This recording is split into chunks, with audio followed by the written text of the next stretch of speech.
Live from the 607, it's the Ocho Duro Parlay Hour, where we're talking everything movies, TV, comics, and entertainment. Join in the conversation on social media with the hashtag ODPH, because here we go.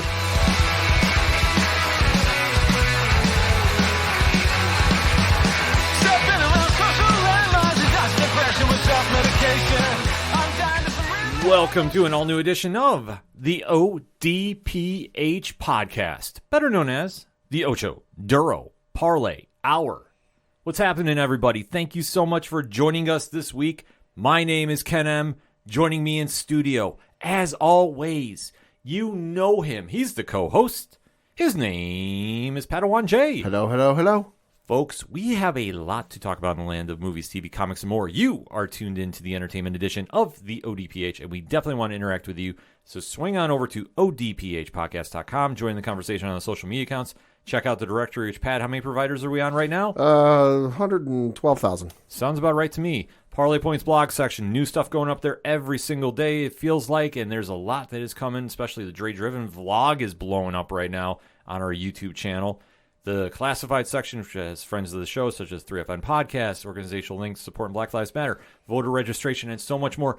The Patreon, the TeePublic store. There is so much that I'm losing track because I get so animated talking about it that I'm going to just tell you simply swing on over to odphpodcast.com and check it out yourself. And on social media, use the hashtag ODPHpod. Kicking off this edition of the entertainment show, we have to recap an event that went down, I was in attendance for, Rich from 3FN went with me, and is a usual ritual for us here at the ODPH. It's an annual event. It's an annual event. We cover it every year. It actually spawned the first entertainment edition way back when, 5 years ago. And that is New York Comic Con. So you could say it's almost like a pilgrimage. It is. You can definitely say that. I mean, it's something that the first year we went down there, it was Pat and I running around with just cell phones, covering like press, because that's what we do. And then turns out a year later, guess what? We did get press. This year, we kind of went a different direction, shall we say. Incognito, if you will. Not the official for them, per se. But we were asked to cover some things for some of our great outlets. So we definitely did that. And there was a lot of news to go through as well. So we're going to focus on the positives. And that is something that I definitely want to break down because there was a lot that happened this past weekend. But kicking off for us on Wednesday, we were fortunate enough to be in attendance at Warner Brothers screening for the premiere of the new Mortal Kombat's Legends Snowblind animated film. Interesting. Yeah, so we were in the house to see that before anybody else. And dare I say, if you are into Mortal Kombat, you're going to absolutely love this film. If you're kind of like on the fence about it, you're definitely going to dig it. It starts very strong. It kind of has a middle section that gets really calm and quiet, maybe drags a little too long in my opinion. But that ending goes absolutely, completely crazy. It fits that Mortal Kombat motif. It was a very cool film, especially the ending. So, like I say, I'm definitely into the franchise. I'm not like a super, super Mortal Kombat guy, but I do like it. And I definitely have to say I recommend it. So if you were into Mortal Kombat, you definitely want to check out that animated film, which is now out on Blu-ray as we are recording. So you definitely want to check that out as well. Yeah, looking just at who worked on the movie. It was directed by a gentleman named Rick Morales, who, according to his IMDb, he's known for being the director of Beware the Batman, which looked like it was a TV show from 2013 to 2014. He was, good credits here. He was in the art department for Star Wars The Clone Wars in 2008. He was on the art department from 2010 to 2012 for Generator Rex, which was a Cartoon Network show, and one you will enjoy. He was a producer on Injustice. Yes. I believe this is the movie? Yeah, that's the movie. Yeah, I'll still take it. So we definitely want to thank Warner Brothers Media and their home entertainment division for inviting us to come down and cover it as press. So we definitely are super thankful for that. Would love to do it again next year if the opportunity arises. But that's how we kicked off Wednesday. Thursday really was kind of a good feel-around day, kind of get your way around the con, because if you've never been to New York Comic Con, they did some expanding into the Empire building. Right, the new portion they were working on for like 3-4 years. Yes, they got that up and running. They did move a lot of the panels to there. So which makes sense. It made a lot of sense. It freed up a lot of room in the lower areas where you had the gaming area, the autograph section, and, of course, Artist Alley.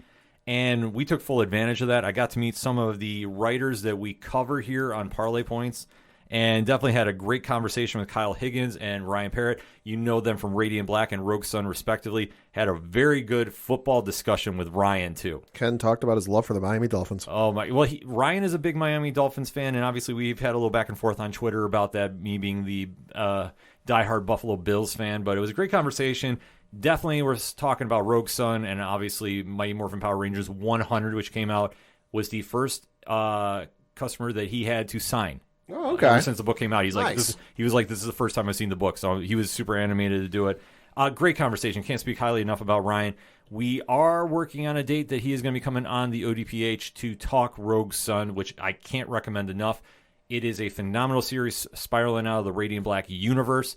The first trade paperback is out right now via Image Comics, and the last issue was the Choose Your Own Adventure one. I couldn't talk about it because of embargo reasons. Yep. I'll tell you right now, it was a phenomenal issue. It was something completely left of center. And it's something that they do at Black Market Narrative. That's the house that does Rogue Sun, Inferno Go Red, which is coming out, The Dead Lucky, which you know I love talking about that book.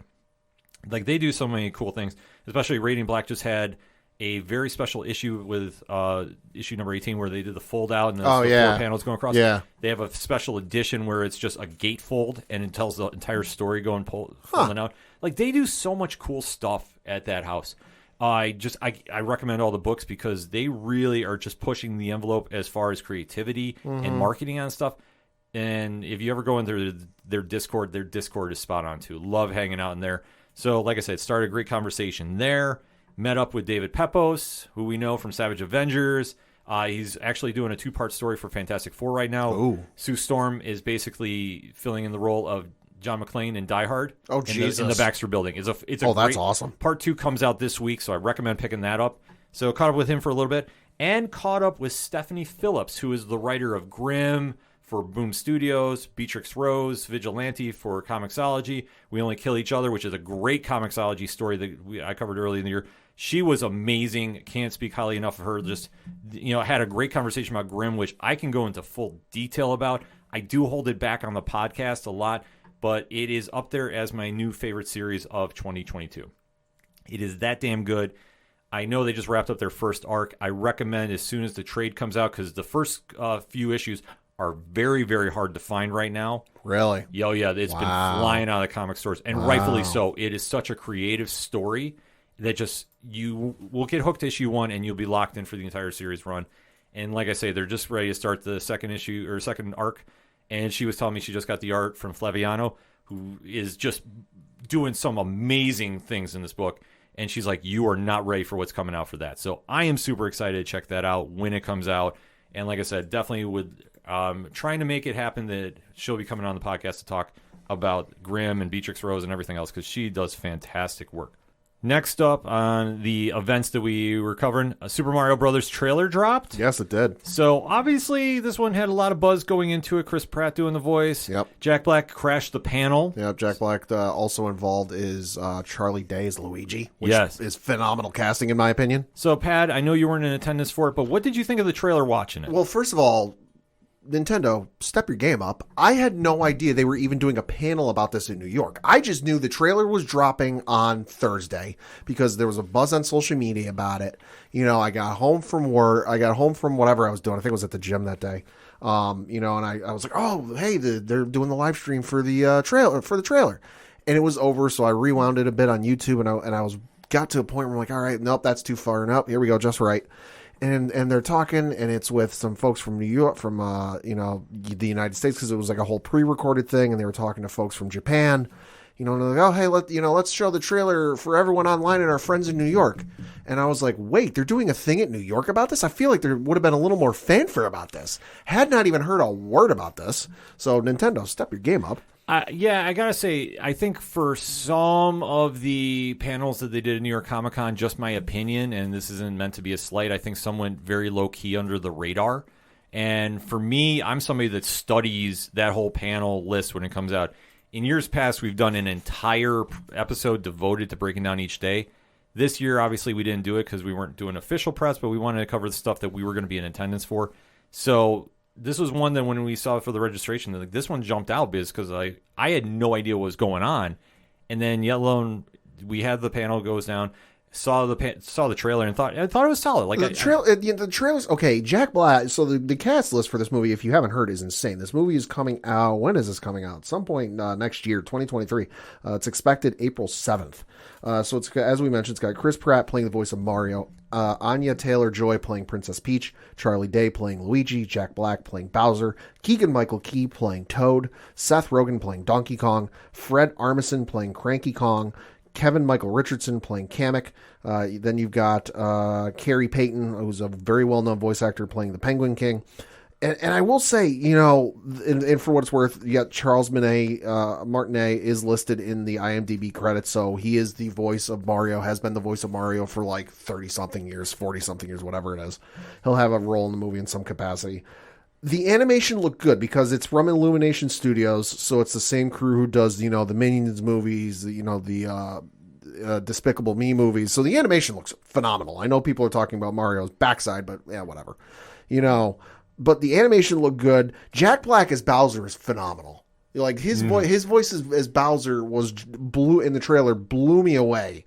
Chris Pratt, little to be desired. We only really got maybe one sentence to hear him as Mario, and I wasn't entirely sold on it yet. I need a longer trailer. I need to hear more than just maybe one. I think it was like one or two sentences. But other than that, the trailer honestly looked pretty good. Yeah, I thought the trailer looked good. Like I say, the panel's energy was kind of carrying out. Like we were outside looking in because we were running around doing some other things. But we had some friends that were in attendance for it. They were really impressed by it. And I think that this trailer is going to surprise some people. Like I say, I wasn't sure what to expect, but I thought it was solid enough that it was like, okay, I get it. And, I can understand they're going to be showing a lot more as the months progress. But I think they're going to be making some changes too. Because I think that it was almost like in Sonic the Hedgehog kind of feel that the first one came out, mixed reviews. I mean, this was the first trailer for Sonic, very negative reviews. Very negative, but I thought it was a lot better when they went back and redid it. Yeah, after hearing this. I think you're going to have the same thing happen here with that. It could be. Which, you know what, I don't blame them about doing as well. So I thought that was another standout moment. Another one panel that we had friends talking about, too, was the Velma one, the new series coming out to HBO Max. Yep. Heard a lot of good things about this. So definitely they're taking a different take with the long-standing Scooby-Doo character. And I definitely want to check it out when it comes out. I think that could be a sleeper show. It could be. I heard they were doing the trailer, and it was Mindy Kaling, I believe. Mindy Kaling was there. Behind it. She's voicing Velma. I got to say, Glenn Howerton, who plays Dennis on It's Always Sunny in Philadelphia, is a very interesting choice as Fred, and I don't mean that in a negative way. Yeah. Just if you know the character Dennis from It's Always Sunny in Philadelphia, and then you think of Fred from Scooby-Doo, no matter what iteration or what rendition it is of him, whether it's the original series or one of the later or more recent ones, night and day difference between those two characters. Oh, absolutely. But Glenn Howerton's a great actor. Yes, no, I think this one had a very stellar cast onto it, and I thought this one kind of flew under the radar a little bit as well. But I'm definitely going to check the series out when it comes out. I think that they had a lot of things going on with this. Also, I think one of the standout media outlets that came down, to put it, I think that's probably the best way to say it, was Amazon Prime Video. Oh, yeah. Amazon Studios Prime Video. Yeah. They had a lot of panels going on. Good Omens, we heard, was coming back next year. Legend of Vox Machina is coming back January of 2023. Still got to finish season 1. Nothing against it. Just there's a lot that came out between I started watching it well after it came out, and then just other stuff started coming out that I wanted to watch, and it kind of fell by the wayside. Yeah, no, I thought that they had a very strong presence with that. The Peripheral, that's a brand new show that's coming out as well. Big panel noise coming out of that one too. So I thought they had a very good showing as far as media outlets in the building for it. So I thought they did great. Obviously, one of the big stories was the return of Marvel to NYCC. Now, if you're not familiar, Marvel Comics, and I do stress comics. Not the movies. Not the movies. Comics. Comics. Occasionally TV. Occasionally TV. But comics showed out and definitely wanted to take the crown for New York. They had a phenomenal presence, and you saw a lot of the familiar panels come back. Yeah. This week in Marvel, they did a live recording with the teams behind Captain America. Okay. So the 2 books out right now, which are written by Colin Kelly, Jackson Lansing, Tochi Onobuchi, and they had the editor Alana Smith in the house. Oh, okay. There is a big crossover that is coming out called Cold War. And I have not shown Pad this. I've been trying to hide this. I've seen the timeline, and I saw the kind of like logo for it, but past that I haven't seen anything else. This is the cover. Yo. of the one-off that they're doing. It's the Captain America and Winter Soldier special. I kind of want to get that blown up and framed. Yeah, the cover is by Salvador LaRocca. Art is by Kev Walker. That's nice. Yeah, this is definitely going to be setting things in a crazy direction. And the big takeaway is Bucky Barnes, a.k.a. the Winter Soldier, has a whole new look. It does. And a whole new outlook on the MCU. That's got, like, the poster's giving me some, like, late 70s, early 80s Bond poster vibes. Yep. With, like, a spy thriller. Yeah, they went back to the Agents of S.H.I.E.L.D. days. I like it. I loved everything they had to come out with this. They've been doing some very good work with these books, Sentinel of Liberty and Symbol of Truth, respectively. I think both books have been really spot on. I'm starting to go back and get into them. Obviously, I read a ton of comics, so I don't have a time for everything, but I'm trying to go back and definitely check it out. What I've read so far, really dig. And obviously, leaving this panel, I am super excited to see what they're going to be doing here, because obviously the new persona of the Winter Soldier is going to stand out. They're obviously crossing over with the White Wolf of Wakanda. Right. And that whole storyline sounds absolutely epic. They're bringing Nomad back, which I don't... Interesting. I don't know how I feel about that. I'm going to be very honest. I really don't. I was never a big fan of him. This is not USA agent level of hate. But I always kind of thought he was just a C-level hero at best. Sure. But I trust the writers, what they're doing here. I think that, obviously, if you know Parlay Points, Lansing and Kelly wrote phenomenally with The Harbinger for Valiant Entertainment, one of my favorite books. And if you can really make me care about Peter Stankiewicz, I will give you the benefit of the doubt every single time. What they're doing here, I'm already jazzed about. Like, you can tell the sound of my voice. Fun panel, and like I said, this was the first one we attended for Marvel, and it really had that feel of like Marvel is back. And obviously, if you've never been to New York Comic Con before, it's tough to explain, but Marvel really, really, really wants to win New York Comic Con every year. They usually take up a good chunk of space on the show floor when it comes to, like, square footage. Yes. They definitely did. They had a couple separate booths. Like, they were in their usual location. Okay. But they also had a separate one for a new online game called Snap. Okay. Which we tested out. Rich from 3FN played it. Really loved it. Had a lot of good things to say about it. So that is going to be one that you definitely want to keep your eye on when it comes out. But they were definitely doing a lot of crazy events like they usually do. So I don't know if I would necessarily crown them Kings of Con yet, though. They did have a strong competition from two competitors. Okay. DC Comics panels Okay. really showed out this week. Okay. And Comixology. Holy smokes. Did they ever come out and try taking the crown? They didn't have a huge presence per se, like not a huge booth. Sure. But first one as you come off the escalators at the Javits Center in Artist Alley. Yep. So you hit it straight on. Yep. They had creator after creator after creator signing, and they had giveaways galore from tablets. If you were the first one in line, they had exclusive trading cards like we talked about. Yeah. Got a pack, and they were the books that are on the lines with QR codes. Like, they did some cool things, and they had writers and artists come down signing them. Nice. And they had gift cards that were going to, like, they were doing so much, and the pins too. If you like pins, that is the place to go. And people thought Amazon blew all their money on Rings of Power. Oh my God, yeah, I know. They definitely showed out for this. And why we go into this is that morning we ran into an old friend. Yeah. Scott Snyder. Oh, okay. So I got to give a little backstory about this one. Scott Snyder has been on the ODPH. He will be coming back on at some time later this year. We have to finalize some dates. But we went to the line at his table in Artist Alley first. Greg Capullo was supposed to be there, but he was tied up doing prior commitments, which this happens. Like, sure. At New York Comic Con, New York's a busy place. Yeah, when we always say in wrestling, cards subject to change, that's what really happens here. Plus traffic and everything else. Yeah, so it was kind of a little crazy that early in the morning, but I know they were tied up doing interviews left and right, him and Scott. And Scott came down running in, and obviously we were kind of very high in line. Sure. And when we saw him, I was like, hey, Scott, I'm Ken from the OD.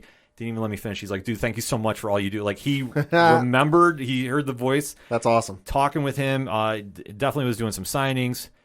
We waited like about 2 hours because we went up to cover another panel, and then came back to the Comixology line because him and Jacques were signing posters for the Book of Evil, which just came out can't stress enough about how good that book is, too. It will chill you to the bone, but it is a great read. So we're in line at Comixology, met up with our guy, Dre Driven. All right, yeah. As we're going in line, and I will tell this story all the time, we go in. Jock is the first one I see. Scott is right next to him. Go introduce myself to Jock, and all of a sudden Scott just leans over and goes, "These guys have a great podcast. You need to check it out." Wow. And of course, I resort to can't speak fanboy. Yeah. And I'm like, Brains turned over. Yep, because I'm just like, and Jock's like, "Oh, definitely gotta check it out." Like, The hamsters stopped running in the wheel. yep. And Scott was like, "Oh, funny to see you here too." And I was like, "Dude, I gotta get this book signed. Like, I gotta get this poster signed. I'll definitely be getting the trade when it comes out." And he was like, just super gracious. Like, I can't speak highly enough about Scott Snyder, and especially not just with me, but with every single fan that was there and interacted, taking the extra time, really talking. Like, that's why you go to cons, is when you go see these creators. And like, I can't stress enough, everybody we met was super gracious, and like this is the first time I met like Stephanie Phillips. I can't speak highly enough about her and the interaction, because she was so energetic about meeting and just talking. And like I say, we were having this great conversation about Grimm, and like I really want to do this on the podcast. So I'm putting like powers out to be. We're going to try making this happen. It was like one of those moments, like when you meet these creators that are doing such fantastic work, and they're just as excited to see you. Yeah. Like, that's just what makes it worthwhile. So that whole experience was great. And like I said, Comixology, we'll be talking about them a little later in the show, but can't speak highly enough. I really think they gave Marvel a run for the money. I believe it. And not to take anything away from DC, because they did some cool things as well. But it was a situation where DC had some announcements coming later, but Marvel came back and took the crown. We were in attendance for the Marvel Fanfare panel. Okay. So C.B. Sobalski, editor-in-chief, Nick Lowe, who does the editing for Spider-Man, and Humberto Ramos were in attendance. Jonathan Hickman was originally scheduled, but he couldn't make it for, we'll just say, reasons, but not in a mean sense. He was tied up with something else. But Humberto came in, and it was a great conversation. Like, the thing about Marvel Fanfare, it's like the Cup of Joe when that happens. Sure. It's just a one-on-one conversation, but in this case, it was 2-on-1 or 3 talking. And it was just about like the history of Marvel and like the fandom and just how that interacts and really gets that vibe. And it's a very cool panel to attend. Like, it doesn't matter who's there, but it's just one of those cool panels. You go and you start talking, and it reminds you why you're a fan. A lot of times we kind of forget. And especially like if you're an older reader, like, why did you get into this in the first place? Like, that kind of vibe. But it definitely delivered on that front. So it was a cool panel to go to. Going on the same time, though, was Jim Lee and Friends. Oh, okay. And that one, a lot of news coming out. I'm showing Pad right now. The book with Mark Silvestri doing Batman and Joker, the Deadly Duo. I heard something about this. This seems wild. This is absolutely wild. This it's supposed to drop November 1st. Okay. So 7-issue limited series. I cannot wait to pick this up. They're also doing a lot more of the Batman One Bad Days. Okay. But this one was Penguin. John Ridley's writing it, so he does great work. So you definitely want to keep an eye out for that when that comes out. They also were doing a Waller versus Wildstorm book too. So this is going to have a lot going on with Amanda Waller. I know Wildcats is coming out, so there's a lot of things happening. Spencer Ackerman is tied with this one as well too. I'm really waiting to see how Amanda Waller ties in against Wildstorm, but it's supposed to be like almost like an origin story. Interesting. Yeah, Dre was in attendance for this, and he was freaking out. So this is a big deal. Also, I was hearing more about Milestone, and they got some real cool stuff going on in 2023 too. Like, there was a lot going on at this panel, but the big mic drop for me, and I don't know about you, Pad. Yeah. Joe Quesada is returning to DC. Really? Yeah. Wow. The longtime Marvel editor-in-chief. Wow. And, yeah. Like, I've been here. I don't read his name actively in the comics because I usually skip over that, honestly.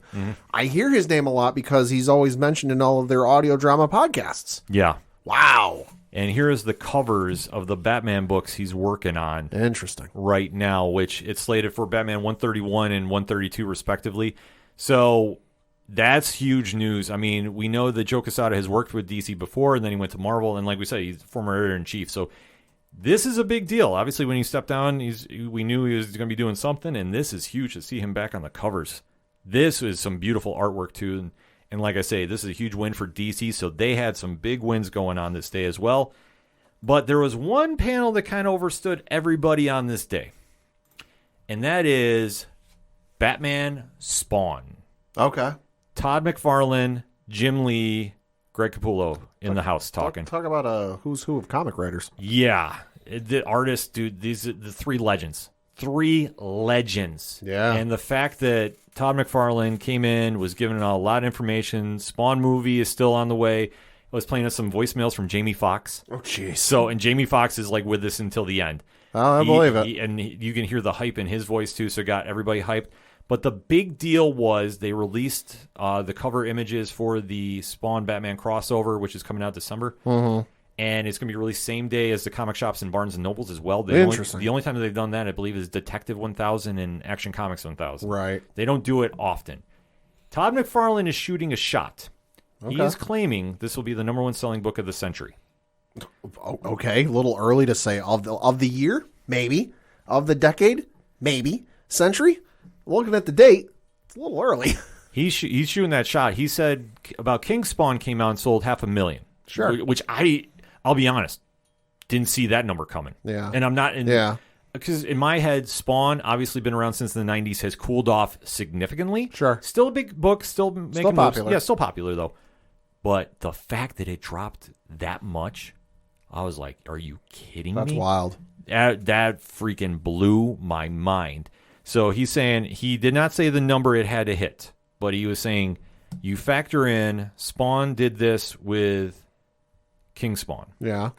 You now have Greg Capullo, who has been doing such noteworthy work with Batman and everything else. You're bringing him back into the fold, and it's Batman. Yeah. He's like, what else could you do? Not much. Yeah, he said the only book that he would be somewhat interested in Marvel in was involving Spider-Man, Venom, and I believe Batman. But I think when he started mentioning this, I started losing my mind because him coming back to Spider-Man would just break the internet on every single level. But there definitely has this book could be the book of the year. I will say that on record. Because when you have Capullo and McFarlane teaming up again, I mean, that has been such a long time since they've done. Yeah. McFarlane's, I believe, is doing the inks for this, too, Sure. and Greg's artwork. Like, Sure, like book of the year, in terms of like the highest selling book of the year, yes, I can see that. You know, decade, yeah, bit of a stretch. The century though, it's a little early. Like, you know, God forbid if Marvel and DC decide to like team up and do an Avengers or Justice League book, that'll outsell everything of the century. yeah. You know, like, so of the year, sure, you can make that claim. I think that's a pretty safe bet. But of the century, yeah, a little early. Yeah, like I say, it's kind of crazy, but I mean, McFarlane is known to shoot that shot, like, and that's one thing that you gotta appreciate about him. Like, he is not afraid to speak his mind. He's not afraid to say what he feels, and like I say, he is about as DIY as it comes. They have got it feels like a million people doing covers for this book. The J. Scott Campbell one looks absolutely fantastic. I'm showing Pad that artwork in a sec. But, I mean, and then the Capullo one, like, oh my God, it's just so good. Like, they have got so much cool stuff going on with this. Plus, before this, they're going to combine the previous crossovers between Batman and Spawn into one book. So if you weren't familiar with that in the 90s, guess what? You get the little treat now. So super cool news coming out of that. Like, I think that was the biggest one for us on that Friday. But also, Friday night, and I will say this is probably the event of the weekend, we were invited to Fandom's party in NYC. Ooh, nice. So definitely want to shout out Fandom in the party, which was presented by Paramount Plus, Z2 Comics Pinfinity, and Heinz Ketchup and Ardbeg. Absolutely tore the place down. They did such a fantastic job for this party. A lot of the celebrities there were from Teen Wolf, the movie. So, sure. So they had some people down there. They had from The Mandalorian, Brendan Wayne. Oh, okay. So he was in the house for that. Rod Roddenberry from CEO of Roddenberry Entertainment was in. Interesting. Yeah, they had a lot of celebrities down there, but the one that obviously I think got the most buzz from us in attendance was Ice-T was performing. Nice. And he absolutely killed it with Starface and Cool Keith. Chuck D was in the house too. Like, it was a cool party. We've been posting images all through the week, so you definitely want to keep an eye on ODPH social media for that. But we can't thank Fandom enough for inviting us down. Like, that was a really, really cool party to cap off Friday night. But yet we did not stop covering Saturday at New York Comic Con. No, we didn't decide to sleep in. Rich and I definitely braved it, along with Tom from Off the Cuff Gaming and the hashtag show. Tom's been doing some crazy stuff down there as well. We started off Saturday morning. Conversations with Scott Snyder, Jock, and Will Dennis. I see what they did there. Yes, they did. Comixology, this was their panel of the weekend. They did an awesome job. I love hearing Scott and Jock and the teams behind these books at Comixology, which I can't stress enough. It's worth the price of admission to get those books for Comixology Unlimited. Because, one, you can read them ahead of time, and it's all digital. Two, if you love them, you can go out and buy them because most, I believe, are all getting released via Dark Horse Comics in print. Okay. So there's that news going on because We Have Demons is out now. Night of the Ghoul is just starting print. And I'm not sure when Clear is coming out. I believe that is coming out very soon as well. The next wave has just started, but they were all talking about the Book of Evil. And like I say, I can't stress enough. The premise of that is just an absolute insane idea, but they're making it work. And it almost kind of has like in a weird sense, a superhero vibe because it's told through the eyes of a 12-year-old boy who's really just trying to find his brother. And just the trail that goes on with this book is just absolutely phenomenal. And they did a great panel. Like, it was definitely a perfect way to kick off Saturday, so definitely want to plug that. Dre Driven was in the house for the R.L. Stein. Oh, yeah. Goosebumps. Yeah. He was there for that and the Moon Girl and Devil Dinosaur panels. Right. He had a lot to say about it. He was speaking highly of those as well, so that was a big deal going on as well. DC Comics, though, had a massive panel that, Pat, I know is probably very close to your heart. A little bit. The new Superman format that is coming out. Yeah. So this one was absolutely amazing to see. Josh Williamson, Dan Jurgens, Mark Russell, Philip Kennedy Johnson, and moderator Alex Segura were all in attendance for this, talking about the love of Superman, talking about a lot of crazy directions that the books are now going in. The big news breaking out of this is they're going back to the triangle format of the 90s. Interesting. So it's a throwback of throwbacks. I marked out because this is where I really started getting into Superman. Okay. So there is some big news going on with this. Arguably, the biggest noise coming out of this is the Jonathan Kent book, which is done by Tom Taylor. Yeah. Is now going to be transitioning into Adventures of Superman. Interesting. So they're taking it back to the old school title of that. I love the idea for this. And he's going to be taking on Ultraman. So if you know anything going on with Jonathan Kent, you know why that name is very important. Action Comics is going to be kind of rolling out like a new format, which they're going to have 3 stories going on. For Philip Kennedy Johnson's going to be writing one, Dan Jurgens is doing one, and Leah Williams is joining the Superman team and doing one as well. So really cool stuff coming on with that. That is going to be dropping on Action Comics 1051. 1050 is when he comes back out of Dark Crisis. So there's a lot of stuff going on there. But the biggest one that caught me, and anytime that there's a new Superman book, you know it's huge. There's a new Superman monthly that is going to be dropping by Joshua Williamson and Jamal Campbell. That book sounds absolutely crazy, and I am all in about this book. I think there was so much Superman love in this room. Like I say, a lot of times we forget why Superman's cool. And I know he's your favorite superhero. Oh, absolutely. And we always kind of forget, like, it's cool to be the Boy Scout. Like, everybody likes being super edgy and super gritty. And you know, it doesn't need that all the time in comics. So to see that here, I thought was a very cool event. And I really thought that they did some really interesting things about the new format coming out, too. Because the Superman series, I don't want to say it's kind of lost some luster here and there, but I know when they do, like, some big events and do some really cool directions of the books, sometimes it gets a little lost in the shuffle. And you got to get creative just because you got to figure the character's been around since like the 30s or whatever it is. So when you've got a character that's, pushing 100 years in publishing, where seemingly he's probably done everything that you can possibly think of, but yet they continue to come up with different stories and new ways and new adversaries and what have you to put him in front of. Sometimes you got to get creative just to keep the old train going. Yeah, absolutely. Also going on Saturday, I wasn't able to get to this panel because of scheduling conflict, but the Marvel Voices, the World Outside Your Window panel was going on. So they did have some announcements going on. There's a new Marvel Voices, Wakanda Forever, they'll be coming out. And they did announce about 3 new series, a limited series they're going to be coming out. Okay. Bloodline, Daughter of Blade. Okay. So that's done by Danny Lore, and the art is going to be done by Karen Darbois. Okay. So that is one to be looking. That looked absolutely incredible. Silver Surfer Ghost Light. Interesting. By John Jennings and Valentina Delarangelo. This looks absolutely crazy. Like, I am just blown away by the character design. Right. And where the story is going to go, obviously, if it's involving the Silver Surfer, it's going to be somewhere out there. Yeah. But I'm here for it. Literally and physically. Yep. And the other book that they really mentioned that caught my eye, Bishop War College, #1 by Jay Holtman and Sean Damian Hill. Covers by Ken Lashley. This looks awesome, too. I'm a super big Bishop fan from way back when in the 90s, so I was super excited to hear everything going on with this. I wish I made the panel, but like I said, it was a scheduling conflict going on as well.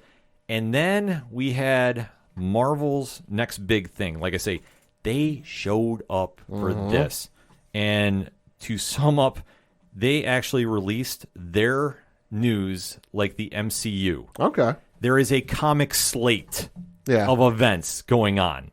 Like, how cool is this? It's cool, and it's helpful for the fans. I know Star Wars has done this for some of their books and comics coming out. I think it might be an all Disney thing that they've been doing. Because, like I said, I know Star Wars, I think it was either for one of the panels they did for this, or maybe it was one at San Diego. I can't remember which, but they did something similar for their books. And, because with the Star Wars books, there's this whole High Republic thing that's going on. And so there's adult books, young adult books, middle grade books, comics, and it's like you want to read them all. Where do they all fit? So if you get the screenshot, you can keep track.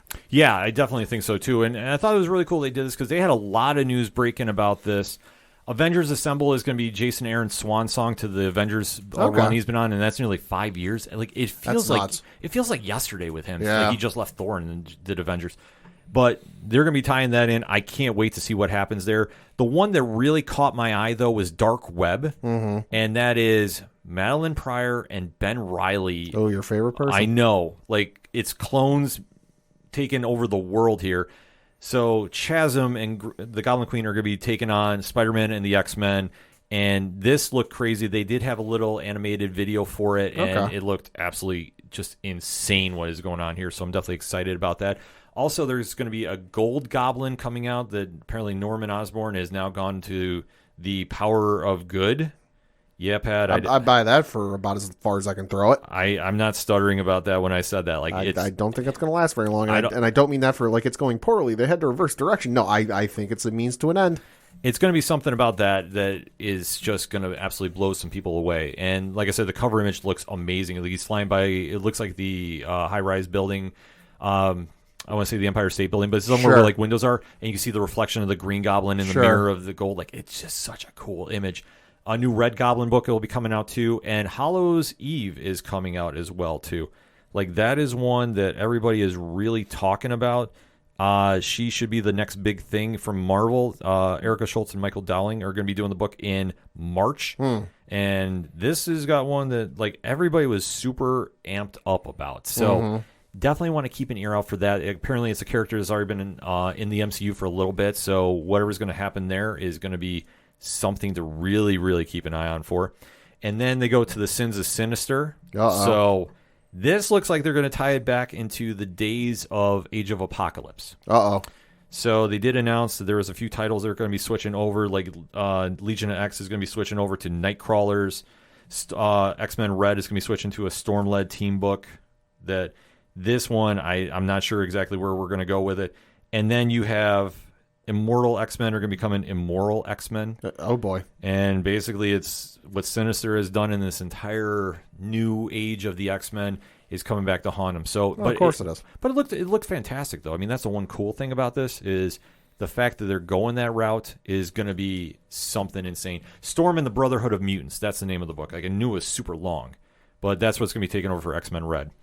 Definitely excited to see what's playing out here. Obviously, they talked about Captain America Cold War. So that is coming November, December, January, and then spring. Next summer is the summer of the symbiotes. Venom, Carnage, and Red Goblin is returning. There's a new Red Goblin book. It's not apparently Norman. There's a lot of speculation about who it could be. I am not going to go there, but we're going to find out.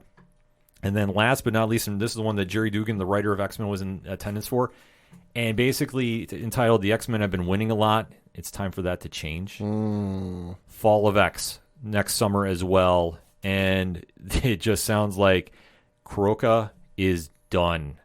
So whatever that means, if this is the official end of the X-Men storyline, it's going to be something to definitely keep an eye out for. They also teased a Guardians of the Galaxy event going on in March, and it's basically entitled "How Do You Rebuild a Family?" And it's a broken Star-Lord pendant. And, Interesting. And somebody yelled out too, "Is that Groot?" Because it looked wooden. Jesus. Like, yes. The crowd was definitely into this one. Jesus. So I don't know what to speculate on that one, but I know that we're definitely going to be covering that. Like, that just looked absolutely wild to me about this. So that was really kind of topping off Saturday for us. And then Sunday, just kind of a quick hits because we weren't in attendance. The DC Batman panel definitely was bringing a lot of energy, talking about the Batman books in Gotham City. The Tim Drake Robin one out right now, hearing a lot of hype behind. Have not dived into that one just yet. Definitely excited about that. You also had Titans and Doom Patrol. They had a big panel on the main stage. So that looked like that's going to be something to really, really be checking out. Obviously on HBO Max when they're coming back. They did see the footage for the new season of Titans. I think that looks really good. Okay. I'm not like going to say crown them, they're back. It's going to be a whole new show, but it's definitely going to have a cool vibe to it. Major casting news that I know you were super into. Yeah, that's Tom Welling is joining the Winchesters prequel show. Yes, which just debuted, I believe, this past week. 757,000 people watched it, I think, which made it like one of the top debuts on CW Network since like I forget what year. Yeah, there was a lot of buzz coming out of this panel. Like really, people were super excited about the show coming out. And last but not least, and I gotta say, Marvel did it again. The Women of Marvel panel definitely had a lot of news coming out. There's going to be a new X-23 Deadly Regenesis series by Erica Schultz and Edgar Salazar. That's coming out in March. A new Betsy Braddock Captain Britain book by Teenie Howard and Erica Durso. And Velasco Jovi. I apologize if I butchered the name. And then the one that really caught me, like I say, I'm an old school 90s X-Men fan. Rogue and Gambit #1, art by Carlos Gomez, and then written by Stephanie Phillips. Take my money now. I'm here for this. And that was pretty much like everything from New York that really stood out to us. So, Pad, hearing all this, I know you're the outsider looking in. Mm-hmm. Who do you think really won New York? Everybody. It's hard to pick just one just because there wasn't any one thing. There isn't one thing that sticks out going, oh, this was better than everything else. I think it was just an overall case of like everybody had a strong game and everybody contributed to make a very good New York Comic Con this year. Yeah, I got to agree with you. I think, like, I don't want to crown Marvel. Like, Marvel had a great presentation the entire week, and we thank them for, all the information they were hooking us up with as fans. Like I say, there was so much, like, it reminded me about why the comics matter more than the movies, in my opinion. Like I would say, comics rule everything. The DC panels, which we were told about, phenomenal information, too. I really think they came with a strong presence. Which is nice, just because the last couple of years that I've gone, it feels like the Marvel Comics panels were much better than the DC ones. They're like, the DC ones were there, but like it wasn't really anything like earth-shattering. Yeah. No, I agree with you, but I think this year they really came with it, and we appreciated them sending us the press releases, let us know about what was going on, too, with Warner Brothers Home Entertainment and allowing us to come down and cover Mortal Kombat, too. I thought Warner Brothers really had a strong presence the entire weekend. I'm really going to say that. I should say Warner Brothers Discovery. I got to be a real official. I thought they did a phenomenal job. Can't put over fandom enough. I thought that they were super, super fan-friendly with everything. Yeah. That whole party, if you weren't in attendance, I'm sorry. That was a highlight of con, and I hope they do that again next year because I definitely want to get back in there. Fandom is doing some big things. I know they've been acquiring some properties lately, too. Yeah. We'll be talking about that a little later in the months here, so definitely stay tuned about that. And seriously, can't stress enough, I want to say the booth that won it for me was Comixology. I think for a fan presentation, they always had something new going on. The lines were definitely one that you could get in very easily to meet your creators, talk to them. They had a lot of the people that are on the Comixology line just come down. And like I say, Scott Snyder was there multiple times. Stephanie Phillips was there. Dan Panelson was there as well. And just the plethora of talent that they have on that line is just amazing, and I can't put it over enough, and I thought that they did such a stellar job too. Like I say, they were giving out a lot to fans that you weren't seeing anywhere else. It was just such a great time to be a fan of comics, and that's what we take away with. We are super thankful for everybody who gave us the press access for it. We appreciate you all, and we're definitely coming back next year, and we're coming back with a vengeance if we get that press badge. Just putting that out there. That being said, hit us up on that hashtag ODPHpod. What is your takeaways from New York Comic Con 2022? What panel stood out to you? Was there something that we missed that you want to talk about? What do you think about the Marvel announcements, the DC Comics ones, the Comixology? Let's talk about NYCC, shall we? We're going to take a quick break. We'll be right back.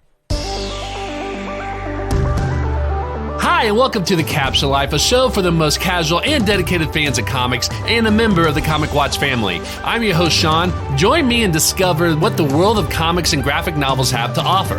From one-on-one interviews with industry professionals, roundtable discussions with passionate fans, and reviews on the latest comics, TV shows, and movies. You can also check out our website, www.thecaptionlife.com, to find out where you can listen to us, a list of all of our episodes, and where you can find us on social media under the username @CaptionLife. You'll get a new episode from us every week, so hit the subscribe button so you don't miss out.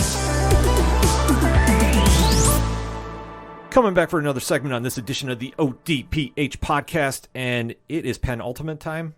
It is a big deal. What happened this past week on She-Hulk, Attorney at Law? Matt Murdock finally showed up, and they decided to put the clip out like a day beforehand just to say to the fucks on the internet, and yes, you are a bunch of fucks, hey, he's coming. Shut the fuck up. Yeah, I have to say, She-Hulk surprised me that they're doing that. Like, did you really need to give a reason to do this? Like, I would have just held on to that clip as long as possible. Well, this show is very self-aware with how people's reaction to it is, from the reviews to people's online complaints. The fact that we've had now at least 2 or 3 instances of the show of online negative feedback towards the She-Hulk. This show is very self-aware, and I love it. Yeah, I got to give him that credit. I mean, obviously, the show has been very polarizing among some fans. I think most people have been very accepting of it because it's not like everything we see. Mm-hmm. They break the fourth wall. They've been doing it longer than Deadpool, so just keep that in mind when we're having these debates on social media, folks. Well, and I know people are excited for Daredevil to show up, but last I checked, it wasn't Daredevil Attorney at Law. It's She-Hulk Attorney at Law. Right, but the thing about it that they have, and I guess we'll just kind of go into the spoiler-free statement. If you're new to the ODPH, we'd like to give a spoiler-free statement about the show, and then we'll give you a countdown if you have to duck out because you haven't seen spoiler, or you don't want to be spoiled, and obviously we go deep diving into episodes, so we give you that fair warning if you need to duck out. That said, spoiler-free time. The fact that this show, with Tatiana Maslany playing the title role, has really been on a different level. And when it was teased that Daredevil was coming to this show, everybody got super excited. Because obviously when he made his cameo in Spider-Man No Way Home, everybody lost their mind. The Netflix universe isn't dead! Yeah, so people were just completely marking out. People were completely marking out about that. And take a fucking Valium, people. There's just such a fever pitch about this, which I understand as fans. Like, be excited. Yeah. But what we have to remember is, in this new era of comics coming to TV, most do follow veins of the stories that they come from print-wise. Yep. She-Hulk borrows a lot from the Dan Slott run. Borrows a lot from John Byrne. Sure.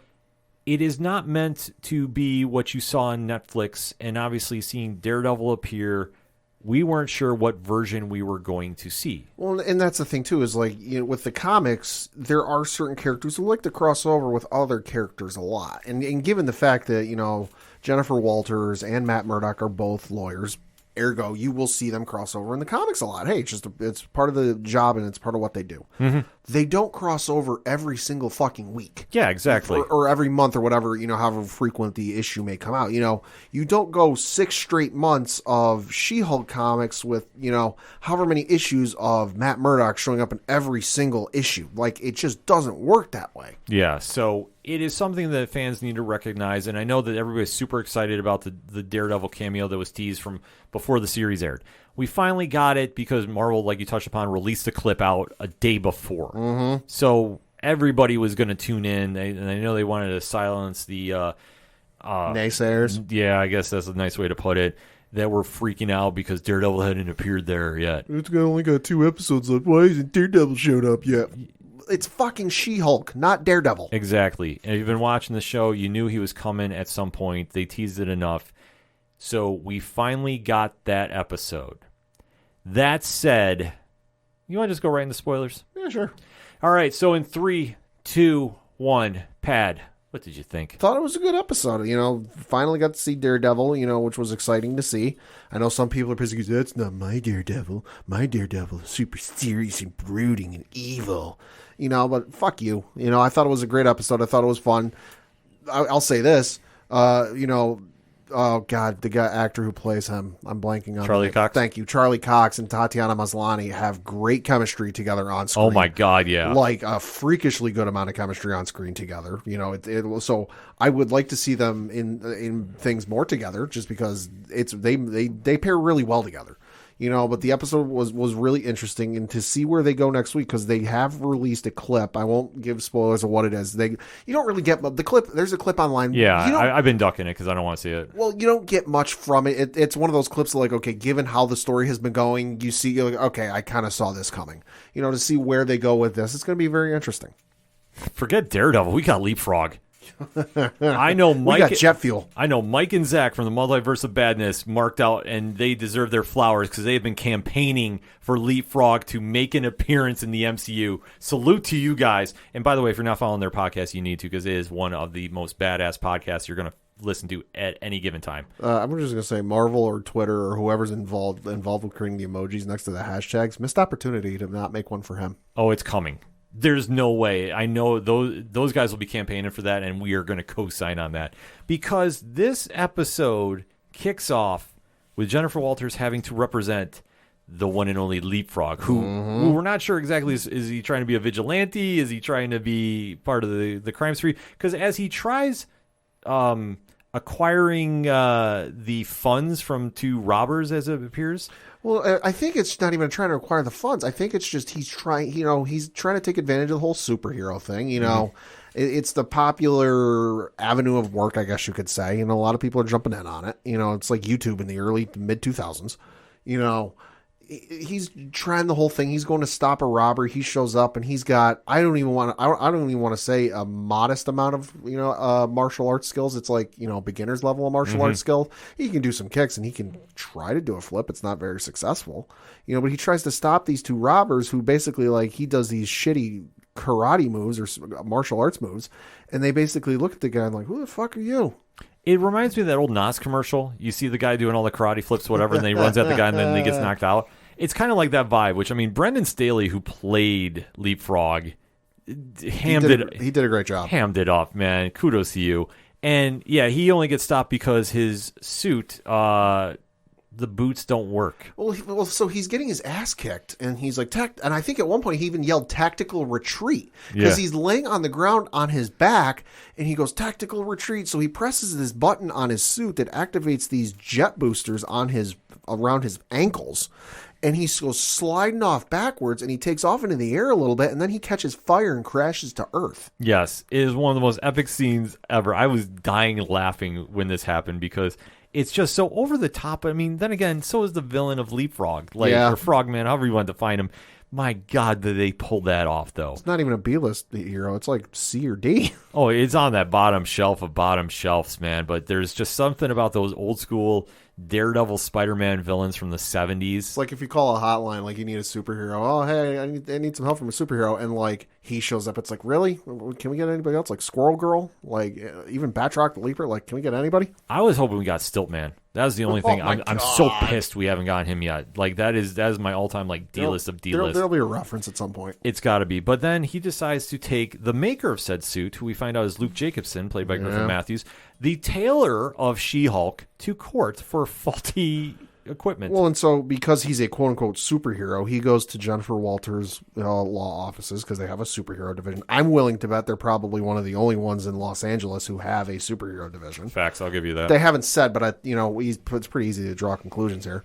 And he wants her to represent him because she's the head of the superhero division. And hey, I'm a superhero. You should represent me. And she's like, this is awful. Why would I do this? And I think it's even, and I forget what exactly he said, so I'm paraphrasing here. But her boss essentially tells her, like, hey, his parents are wealthy benefactors of this law office. You have to take this case. Yeah, and she's trying to get out of it anyway. Conflict of interest because the tailor. Well, yeah, because she finds out who the tailor is, and the tailor, Luke Jacobson, is in the process of making her gala dress for this L.A. lawyer award ceremony that's coming up at like the end of the week or on Saturday or whatever it is. And she's like, if I piss him off, he's not going to want to do anything for me ever again. Yeah. So she goes in there trying to convince him, hey, listen, I realize you're trying to do this for me, but like I got this commitment thing that I'm legally required to do, and can we settle this? Like, she's trying to find the easiest way to not involve court or judges or juries or anything else, and he's basically goes, you disrespected me, dishonor on you, dishonor on your whole family. I'm not making your dress no more. Yes. So obviously it's such a conflict of interest. We go to court and we find out that Jacobson has acquired the services of one Matt Murdock, played by Charlie Cox, who comes in ever so charming. Yeah, well, because at first it seems like he's going to represent himself. Yes. And even Jennifer Walters brings this up and goes, oh, this idiot's going to represent himself. We got this in the bag. This is going to be easy. And he looks at her and goes, of course I'm not representing myself. What am I, an idiot? Mm-hmm. So they wind up going through the court procedures as Murdoch comes in there, and she's like, what's going on? The court procedure. Yeah. There's not one plural procedures, plural, no. Because in said case, it was revealed that Leapfrog basically says he misread the instructions on the suit and used jet fuel. Well, and they're going back and forth about this thing, and we learn one important bit of information, a little tidbit for the Marvel Cinematic Universe at large. Mm-hmm. The Sokovia Accords have been repealed. Yes. Which had not, to this point, we had not known. It's kind of like they've just been forgotten by the wayside.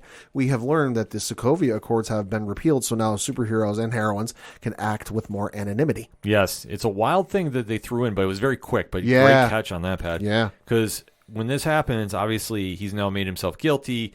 Jacobson is cleared of all charges. Jennifer Walters doesn't have a tailor.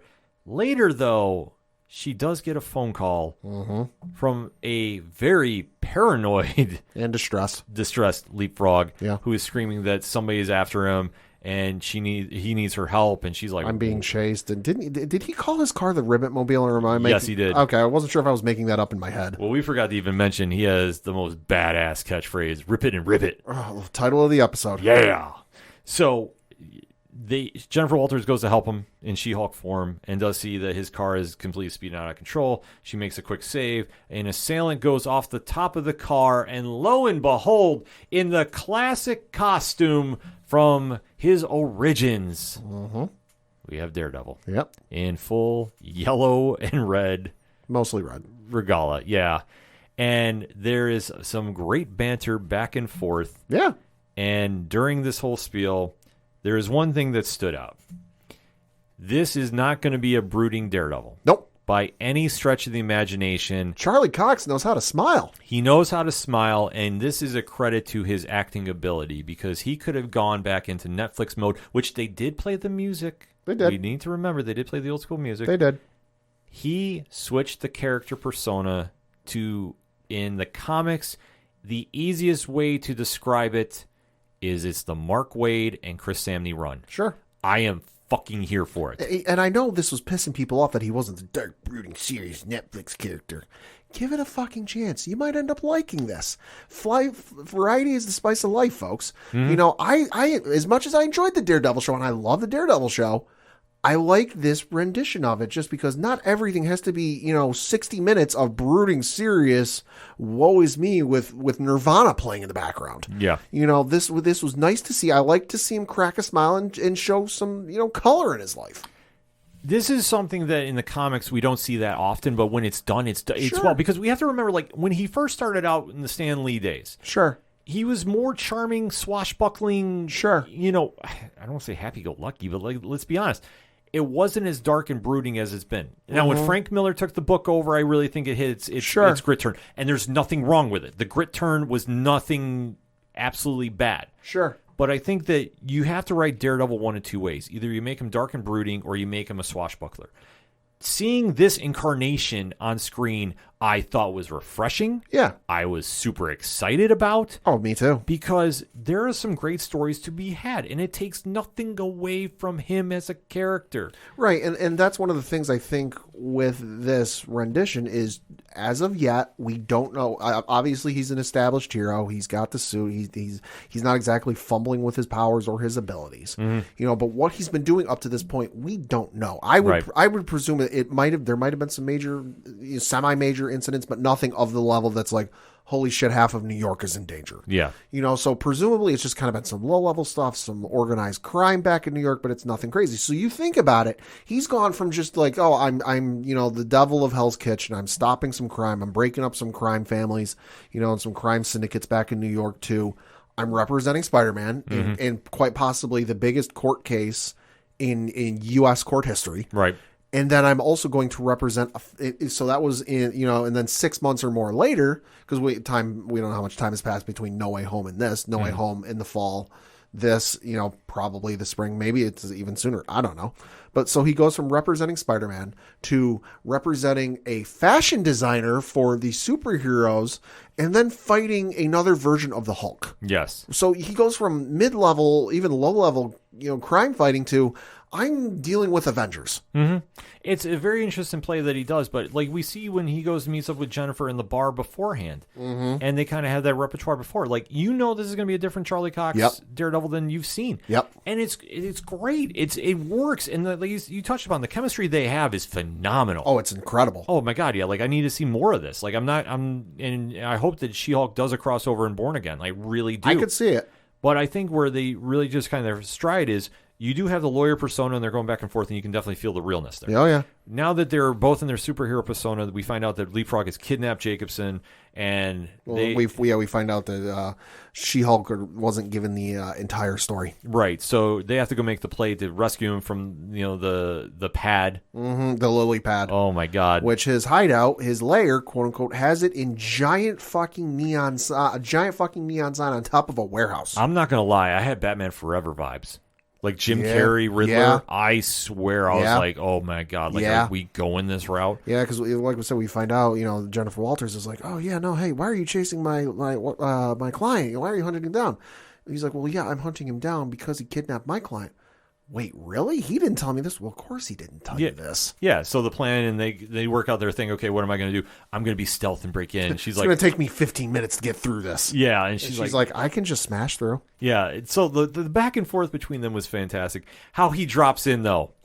Hallway. I literally said he dropped into a hallway.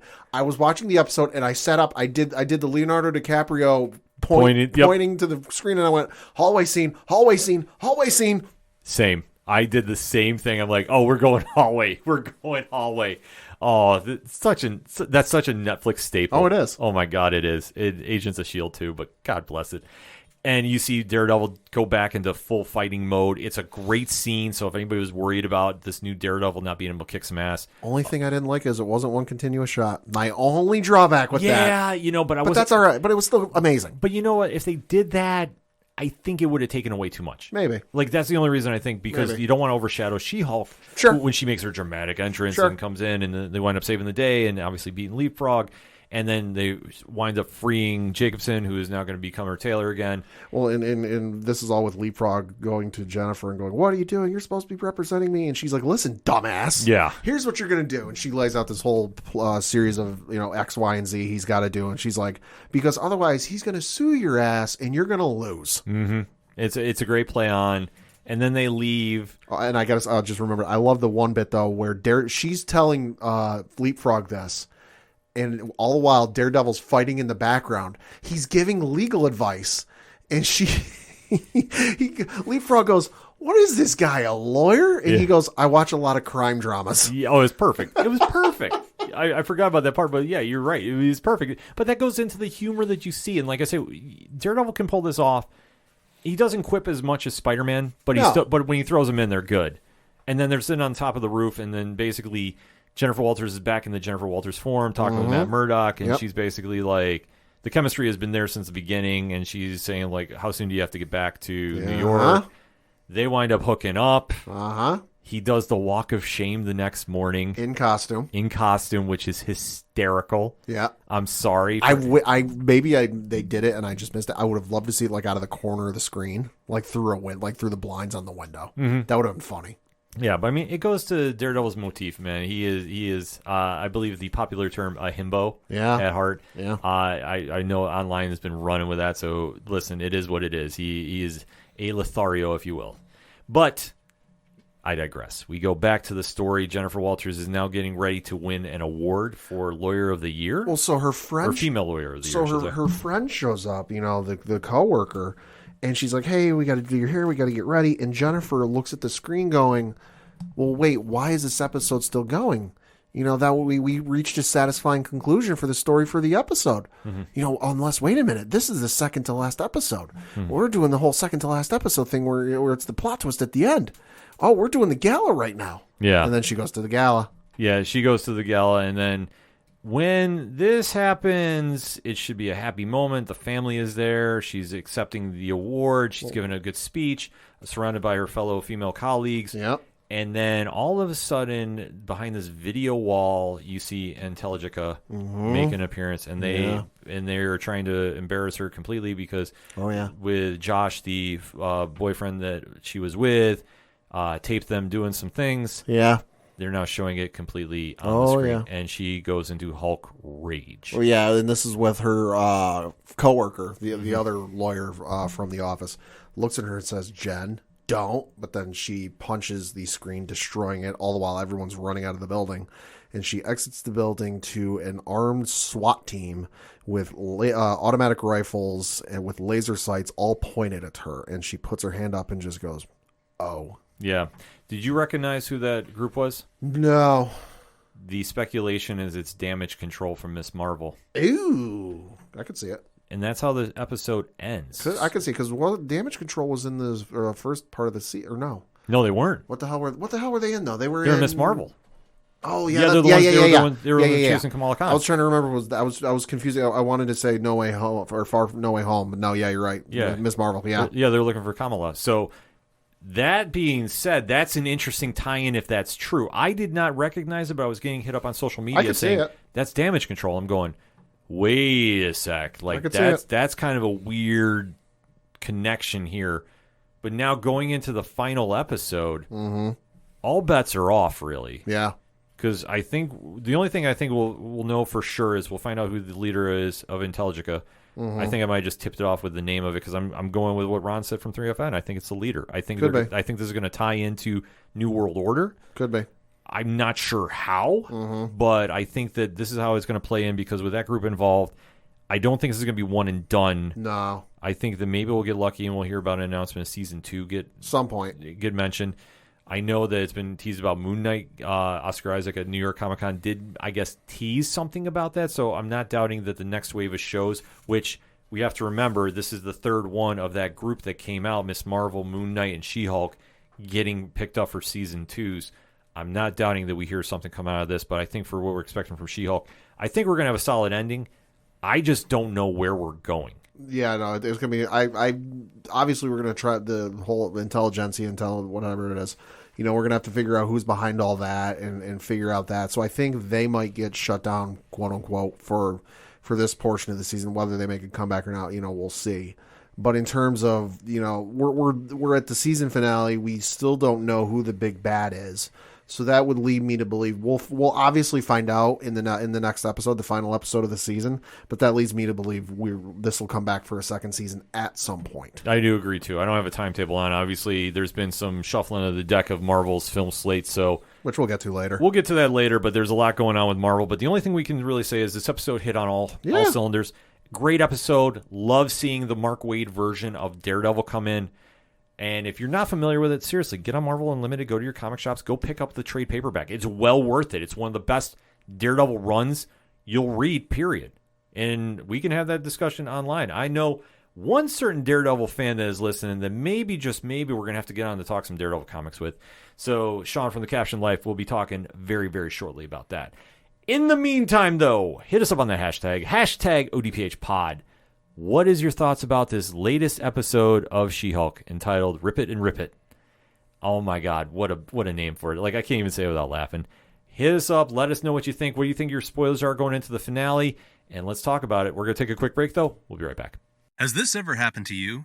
You're in bed, drifting off, and suddenly think, who would win in a tug-of-war match between Superboy and Merlin? Did Marvel ever try to make a long-haul trucker into a superhero? How would it work out if I named my dog after a D-list supervillain? The answers in order are Merlin. Yes. and amazing. I'm Jessica, And I'm Mike.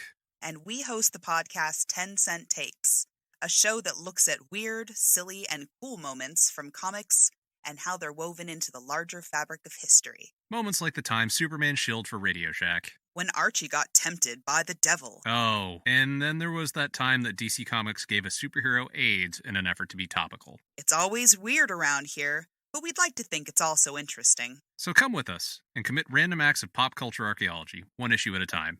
If you'd like to learn more, head over to 10centtakes.com. Coming back for another segment on this edition of the ODPH podcast. And man, oh man, do we have to recap House of the Dragons, the spinoff of Game of Thrones. Wow, this episode that aired on HBO Max got the buzz of the internet going. I agree with Julio from the Contrarians podcast. You definitely got to go check them out. I think this might have been the best episode of the season thus far. Yeah. Oh my God. There's a lot of stuff that happened in episode 8 entitled Lord of the Tides. Pad, spoiler-free statement. I don't know how I avoided spoilers for this, simply because due to a series of circumstances called life, I was not able to watch this episode when it aired or dropped on HBO Max on Sunday. You know, hey, it's on me. Just life got in the way. I was not able to do it. Monday or Tuesday. And so, I had to watch it the day we recorded because I'm like, well, we're going to talk about it. So I got to watch it. And given what happens in this episode, I don't know how I made it to this point without seeing any spoilers, because there's some big stuff that happens in this episode. There's some major chess pieces, I guess you could say, that got moved around on the old chessboard. How I made it to this day without getting spoiled, I have no fucking clue. I didn't go my full I'm going to mute hashtags on Twitter. Right. Like I do for Marvel movies or Star Wars movies. I don't have anything muted. I didn't see anything in I went into comments on some stuff. I didn't see anything spoiled in the comments. No YouTube videos spoiled it for me. I don't know how I made it to this point, but holy fuck, this was awesome. This was incredible. They could have ended the season on this and I've been perfectly fine. Yeah. As I say once and I'll say again, Matt Smith is the best character on the show. Yeah. At me at ODPH Podcast, I will debate you all day about this. He made this episode with one very, very big moment. But I thought that the acting really drove home the point. The only thing that I don't like about it is we do too many time jumps.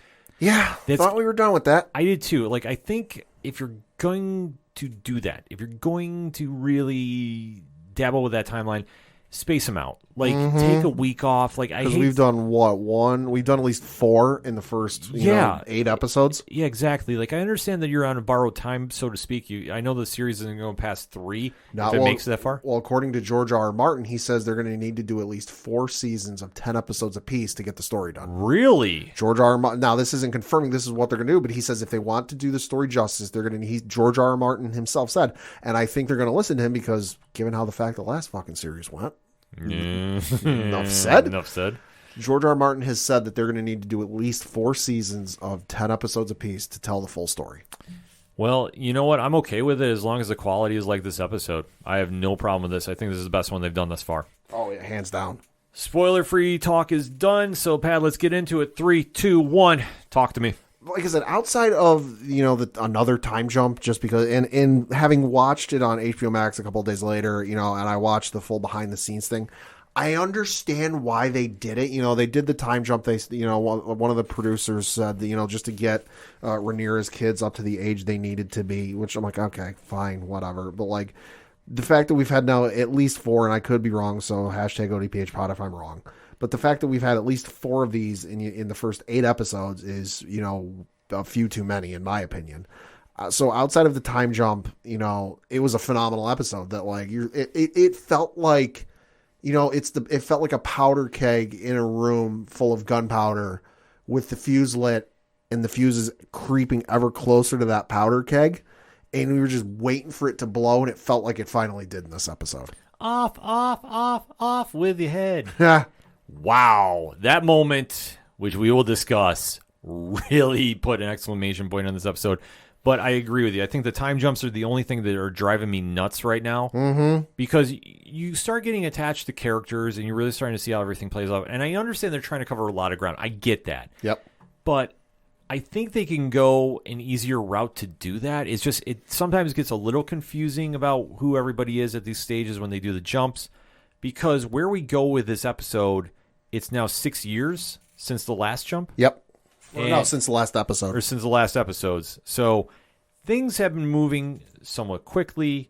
We do know that Corlys Verlon got into a little bit of trouble. Yeah. That obviously the Lord of Driftmark is very, very hurt from fighting. And his brother there is really trying to get the future of the family taken care of. Mm-hmm. So Sir Vermont is trying to get King's Landing to just name the heir to the throne and make it Rhaenyra's kid. And obviously there's just a lot that's going on. Mm-hmm. Like it's just messy to say. Yeah. But we do start getting into a lot of the behind the scenes of what's going on here with the family. That Rhaenyra and Daemon, well, they're still doing Rhaenyra and Daemon things. Yeah. Getting real weird. Yeah, it's getting real weird, but like we've accepted it. Well, I've had reasons. So I've kind of been okay with it since then. But like anytime you start dealing with this family and what they're doing, and like I say, Emma Darcy and Matt Smith, Gets messy. it gets real messy. It does, and there's no way to duck around it. It just is what it is. But their family is really trying to keep the house together because the king is not doing well. It's looking even worse than he did last time. I will say this. I know I've been critical on this show about the writing for King Varys, who's played by Paddy Considine. I thought this was his best episode by far. Oh, easily. By far and away, I thought Give him an Emmy nomination. the makeup job they did for him. Phantom of the Opera vibes. Jesus Christ, man. Like, I know I made the joke last week that he looked like the Crypt Keeper. Mm-hmm. Christ, he looked even more like the Crypt Keeper this week, but then you mix the Crypt Keeper with Phantom of the Opera. Yeah. And I'm talking the actual Phantom. Yeah, they do some real crazy stuff with him in this, and he is just looking decrepit as all hell. I can't help but wonder if maybe they consulted, because this is the first name that comes to mind when you want somebody to look real creepy and gross. I can't help but wonder if they maybe didn't give Greg Nicotero a call and go, hey, we want to do this. What do you think we should do? Well, it makes you wonder a little bit. Yeah. It does. Because, like I say, when everybody's trying to petition about, King's Landing and who's going to be the heir, and like I said, Sir Vermont wants to be the heir. Sorry, I think I might have missaid that a little earlier. Because when the argument is about Rhaenyra's kids not being legitimate, Because this is still a thing. this is still happening. Yeah. The king is sitting there basically trying to oversee everything going on, but Right. obviously he's out of commission. Failing health. He is like one sneeze away from keeling over. Yeah, even though like his powers are taken away from him Yeah. by Queen Alicent and the Hand of the King, Sir Hightower. Well, it's like every time he coughs, he gets hauled out of the room. Yeah, which, I mean, he should be at this stage. Like, half his face is falling off. Yeah. He has to wear that Phantom of the Opera mask you're talking about Yep. when he's out in public. Yep. Alicent, who Olivia Cook has really stepped her game up for this, has been playing the fake supportive wife, meanwhile scheming behind the scenes to the letter. She has been phenomenal in this. And as she's taking over the house, she is really trying to make sure that Rhaenyra is not going to be involved. Like, some way, somehow, this is just not happening, even though her kids are a bunch of screw-ups. Prince Aegon assaults one of the maidens in the house. Yeah. So he's pretty much a fucking scumbag. Yeah, and then the mother, and so Allison confronts him about this, and he's laying in bed half naked, covered with the covers over, and she confronts him about this. He's asleep, and he's like, "Well, what did I do?" And she's like, "You fucking knew what you did. You're bringing disrespect on you, and you're making you and your wife look bad." Oh, whatever. It was just a bit of fun. She shouldn't have gone running anyway. It's like he couldn't give any less fucks. Yeah, her kids are just the worst. Yeah. Like, legitimately. Like, yeah. they just suck. Yeah, they do. Like, there's no redeeming factor. It's like Joffrey is just spawned into, like, 3 kids, and they're all Alicent's. Yeah. Just literally, like, I'm sorry. Like, there's no redeeming factor of all of them. They all fucking suck. And she's trying to make sure that they become the royal family of the kingdom. And it's basically like, no, they're not. So Rhaenyra is trying to balance this out because what she wants to do is she is trying to work some arranged marriages. And this is just not working under any circumstance. And when she's trying to go to Princess Rhaenys to get her support, it's not happening. Like, they're all basically like, no, this is not what we signed up for, because when you are sitting there basically trying to say, my family was not welcome here, and you were out there doing whatever you're doing, this is supposed to be your way that makes everything up. And it's not happening under any circumstance. Like I say, it's just kind of crazy to see this, that we now have all of this happening. Yeah. And Rhaenyra just kind of knows that she's losing her grip on the house. Well, and you gotta remember too, because it's only been 8 episodes, so it's been like 2 months for us. In show timeline, we've now jumped, if memory serves, at least 16 years. Since the initial plan and the initial decision was made, by King Viserys, that Rhaenyra is going to be the heir.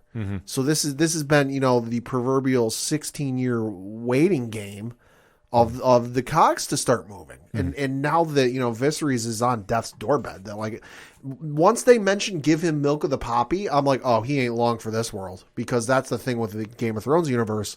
Once they start mentioning milk of the poppy, you're not long for this world. You're basically on borrowed time.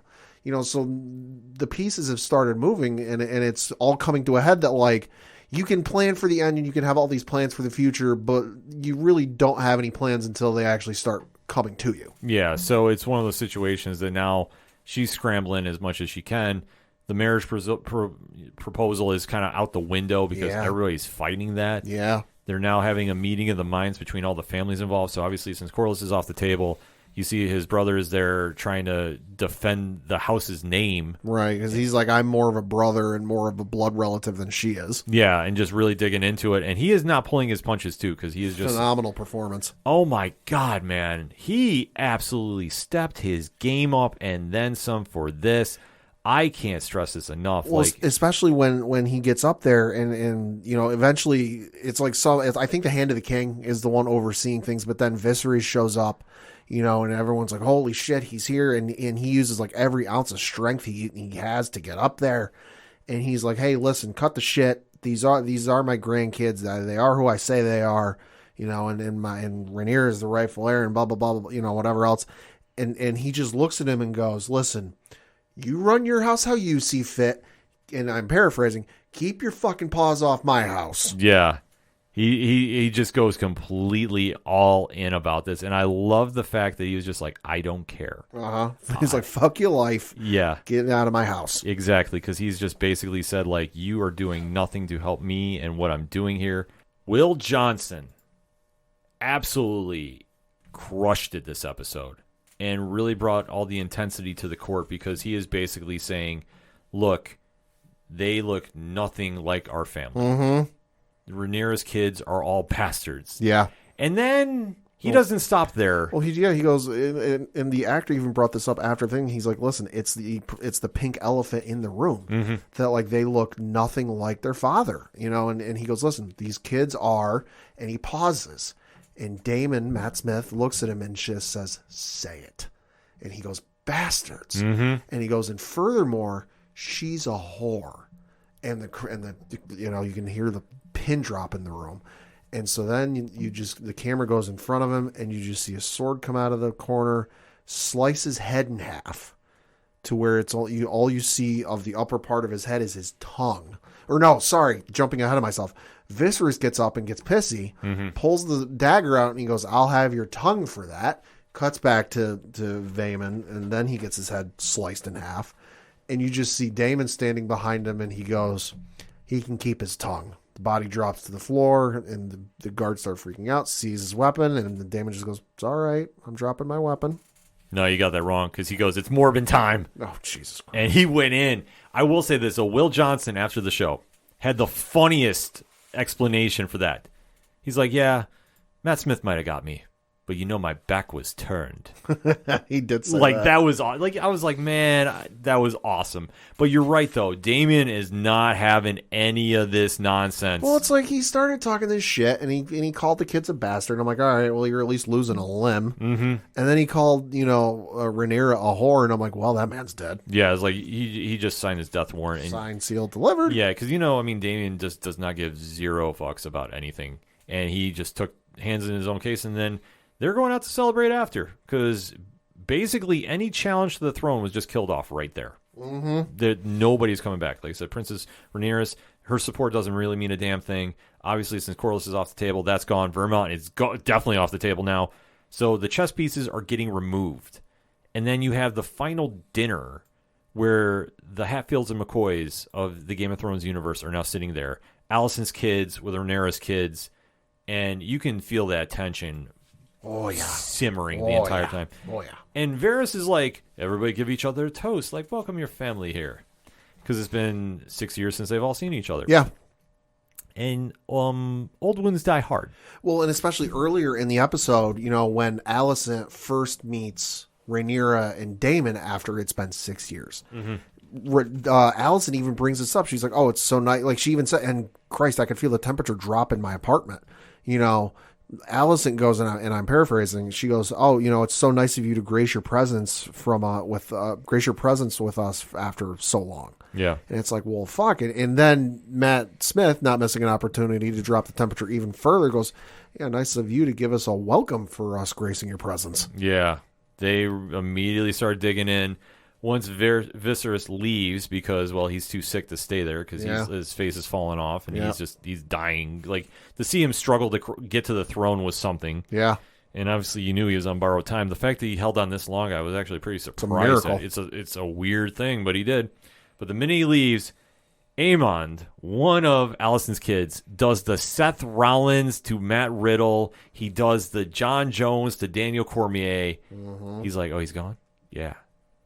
Fuck your life. He basically says that to the wife of the one, and he's like, fuck your kids. Yep. He just goes in and just starts giving some insults, and it just kind of boils over, and then a fight breaks out between everybody. He even punches a couple of the kids. Yeah. He does. Like, it turns into this real family feud. Like, in real life. It's wild scene happening, but this whole episode has been building for it. And you know this family is going to be fighting the entire time until everything just kind of shifts to Viserys on his literal deathbed. And he's talking about the dream of Aegon the Conqueror. Yep. Which Alicent is sitting and hearing this, and she's thinking, well, they're talking about her kid. Right, and they brought up after the episode that, Viserys thought he was talking to Rhaenyra. Yeah. Not Alicent. He didn't know Alicent was in the room. He thought it was Rhaenyra. Exactly. So because Rhaenyra has, and that's the point they made after the episode, that Rhaenyra's heard, the song of Fire and Ice.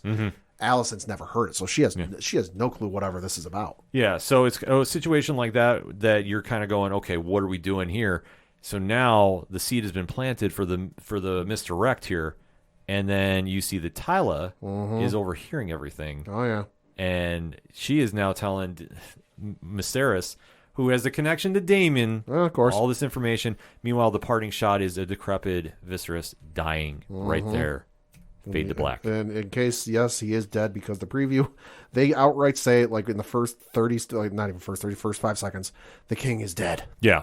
So they did a lot this episode. Yes, they did. Definitely did. Like I say, the time of the Game of Thrones, and like the, not the renaming of King's Landing, but the renaming of the heir really became the driving point of this episode. And we can't say, Will Johnson's performance just stole the damn Masterful. thing. It did. Because he came in, and just when he came in with a purpose. He was in a losing battle no matter what you were going to have. Yeah.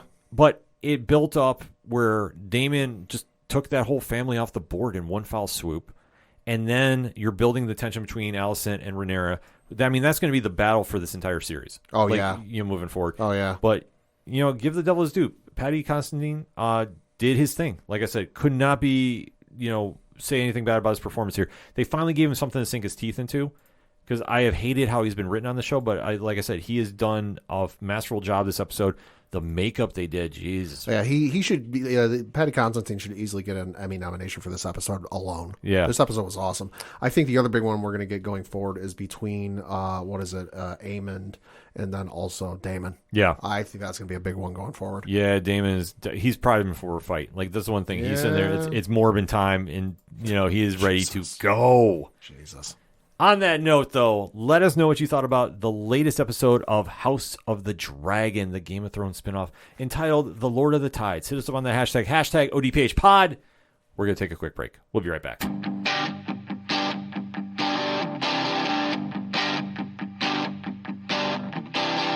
This is Tom from Tom Joe Lou. This is Matt from Sidemen Sounds. And you're listening to ODPH Podcast. Wanna go where no one knows my name, to the desert, the oceans, or the plains. 'Cause I wanna... Coming back for the final segment on this edition of the ODPH podcast. Pad, what you got? Got a couple things to talk about. The first of which we alluded to in an earlier segment. That was the shakeup to the Marvel Studios theatrical release schedule. This was announced just a couple of days ago, yesterday actually, as we record, and I'm reading from the official article on Marvel.com. Says, quote, there have been a few changes across the multiverse for Phase 4 and 5 of the Marvel Cinematic Universe, aka the Multiverse Saga. But don't worry, new and exciting superheroes are still on their way to the big screen. Announced by the Walt Disney Company, the upcoming Marvel Studios films Blade, Untitled Deadpool movie, Fantastic Four, and Avengers Secret Wars have all received slightly shifted release dates. Find all the new listed dates below. So Blade, previously dated November 3rd, 2023, has been moved to September 6th, 2024. The Untitled Deadpool movie, previously dated September 6th, 2024, has been moved back to November 8th of 2024. The Fantastic Four, previously dated November 8th, 2024, has been moved to February 14th, 2025. And Avengers Secret Wars, previously dated November 7th, 2025, has been moved back to May 1st of 2026. Feels weird to be talking about movies that are going to be coming out in 4 years, but those are the dates that we got. Now, I know the Blade one is because the director left the project, so they were getting ready to go into pre-production. Kind of hard to go into pre-production when you don't have a director. So I know that's the deal with that one. In terms of the rest of them, I really haven't heard anything. I mean, I know the Fantastic Four, they just got a director, so I don't think it's anything necessarily like the sky's falling. It's just a domino effect. Like, hey, we got to move the one back. We got to move the other one back. Because you notice, Blade took the spot of the Deadpool movie, which, and Deadpool took the spot of the Fantastic Four movie, so it just seemed like a domino effect. Yeah, I'm not too mad about it. I mean, obviously, I'd rather them get it right the first time than we have Inhumans. Sure. Oh, God. So, I can't be too mad about this. I mean, and obviously with the rumors, and we stress rumors about the script, I hope they're rewriting it if they're going to go into this whole mode about it. You can plug and play Blade in anywhere. Sure. That's the thing about him. You don't need exactly a movie franchise. We've already had one with Wesley Snipes. Yeah. The fact we're doing a retelling with Mahershala Ali as a title character, do it right when you do it right the first time. And I understand that he could be frustrated. He's one of the hottest actors in Hollywood. He has a lot going on. So trying to do schedules could be a little tough, but listen, this is the MCU. Feige has not left us high and dry. I don't think he's going to do that here. I'm just more happy, let's get it right the first time. And the one thing, too, we always forget is we're spoiled as MCU fans because, obviously, coming out of the pandemic, we had a year's worth of Disney Plus and then movies on top of it. It was oversaturation. So the fact that, no movie, people are, losing their shit about. And it's pump the brakes. We'll be fine. It'll be fine. It'll be fine. Relax. It'll be fine.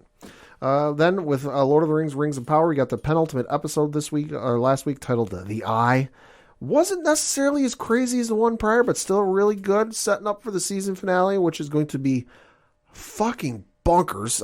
Bonkers enough that they're releasing this thing at midnight Eastern.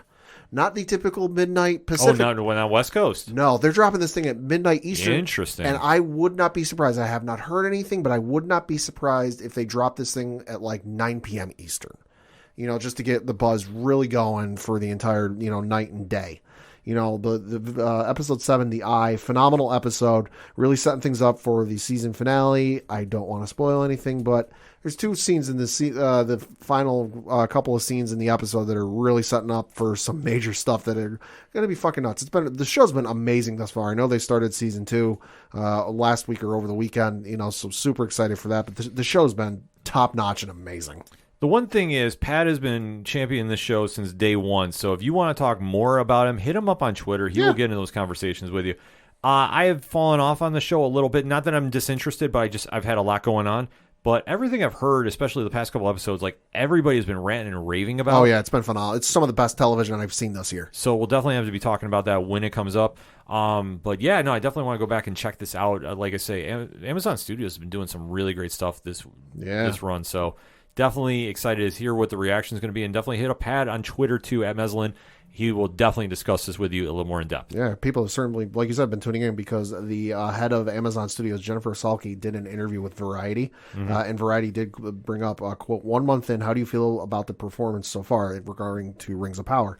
She said, quote, we're cresting towards 100 million customers having watched it, so it's a big number. We can't wait to get more info on how the audience all breaks down. We really anticipate with these last 3 episodes a huge turnout because it's all coming together and curiosity is at a fever pitch.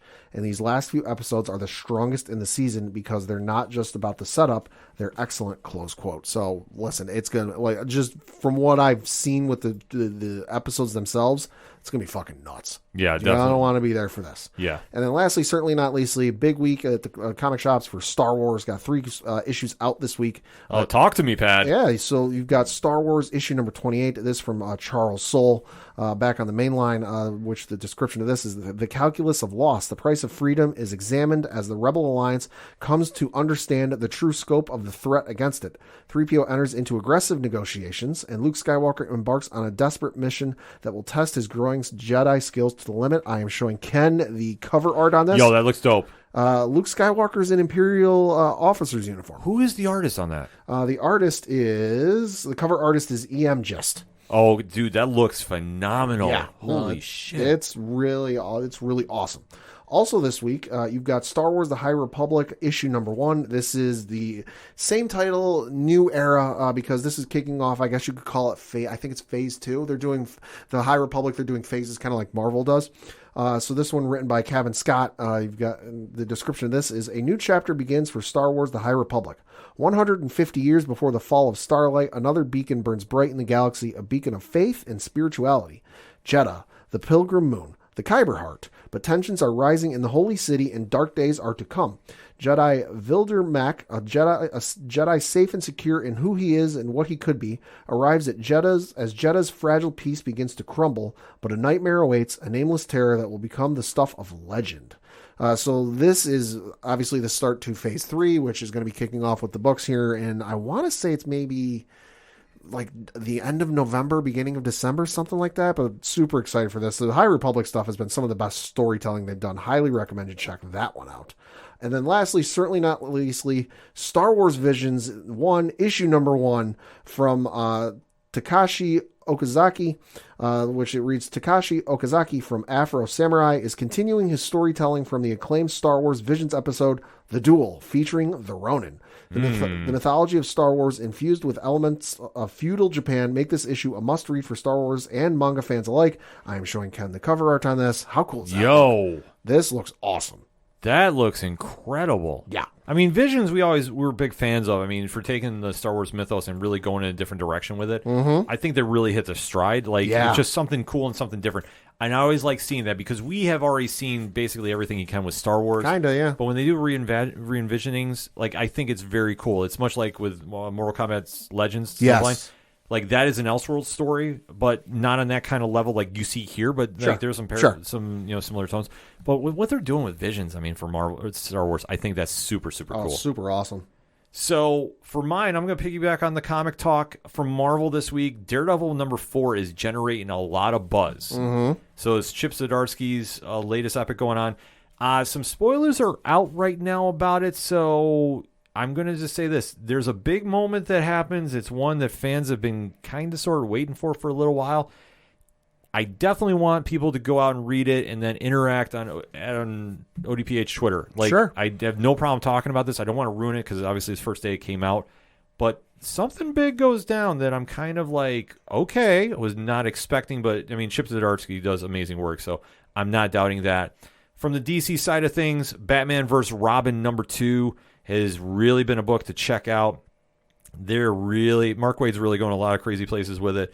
And Mahmoud Aserd is absolutely crushing it on the art. So, like, seriously, love what they're doing with this book. For Parlay Point section, Comixology Originals, you know I love that line. You know I preach about it all the time because I think they do some fantastic stuff. Census number 2 is out. Mark Bernardin, Adam Freeman, and Sebastian Perez.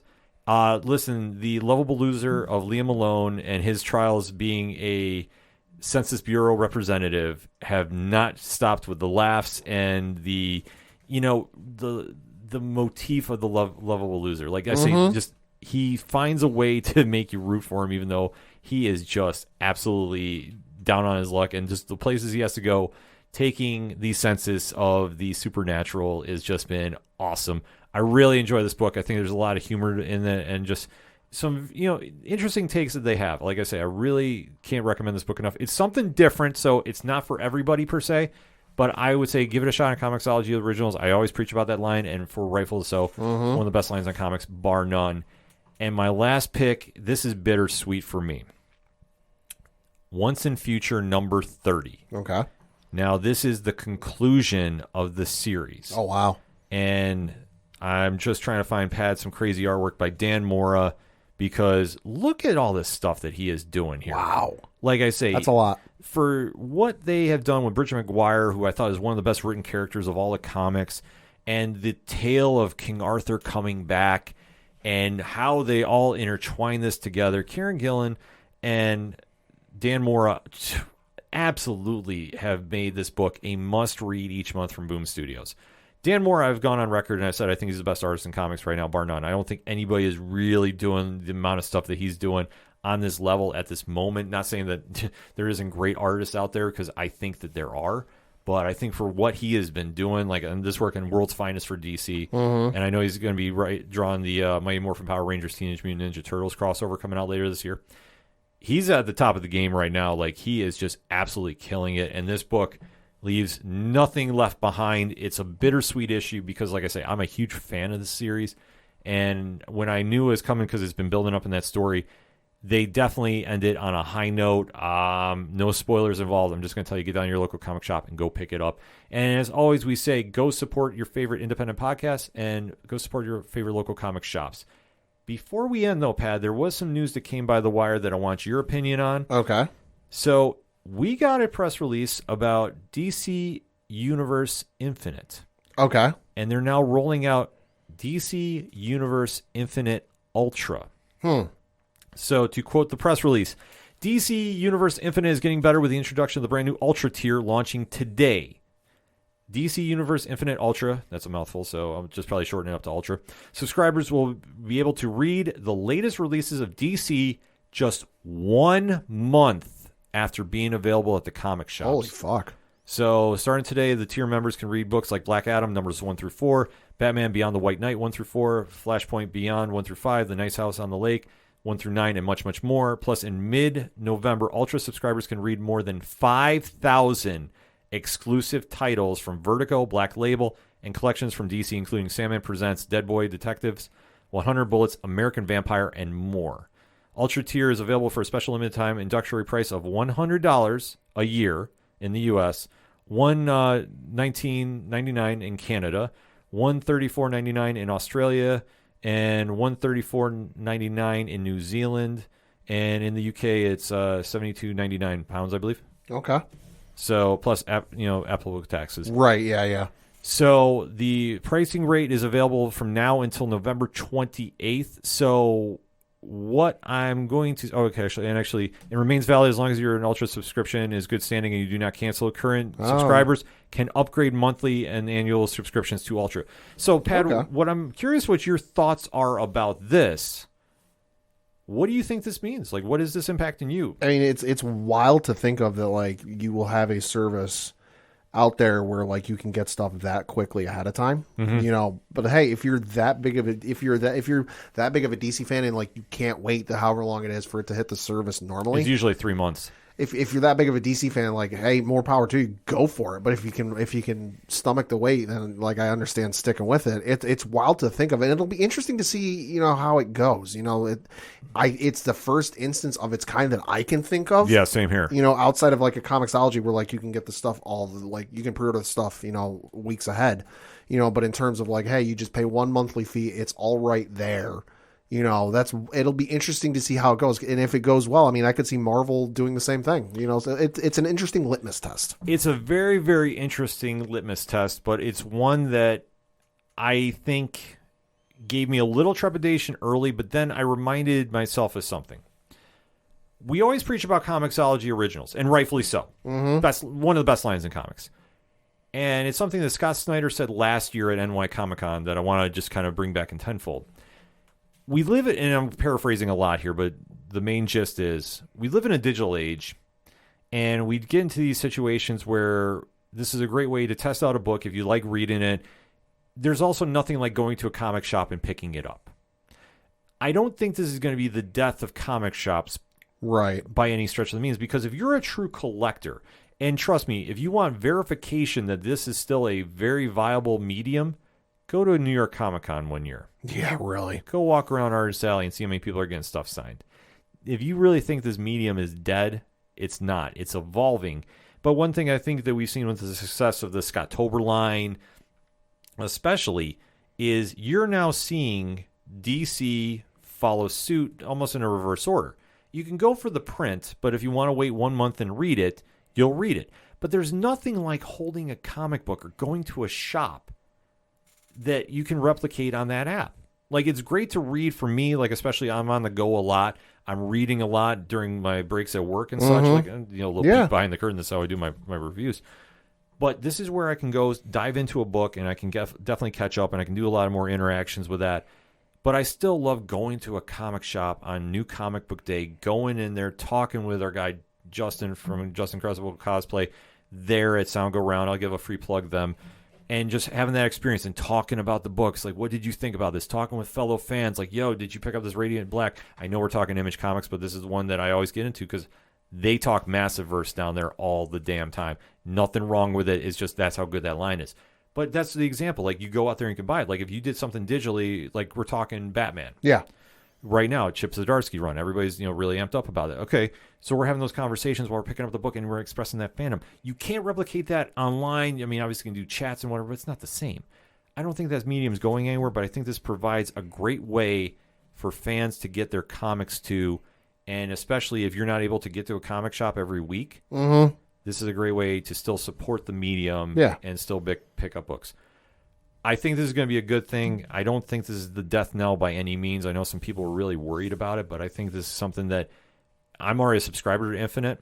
I'm definitely going to be looking into picking it up. Yeah, no, it makes all the sense in the world. I mean, especially with just as expensive as things have gotten and certain amenities, I guess you could say, or certain luxuries you might have been able to afford before you're not able to now. This is just a way that you might be able to get back into it. They're like, hey, you know what?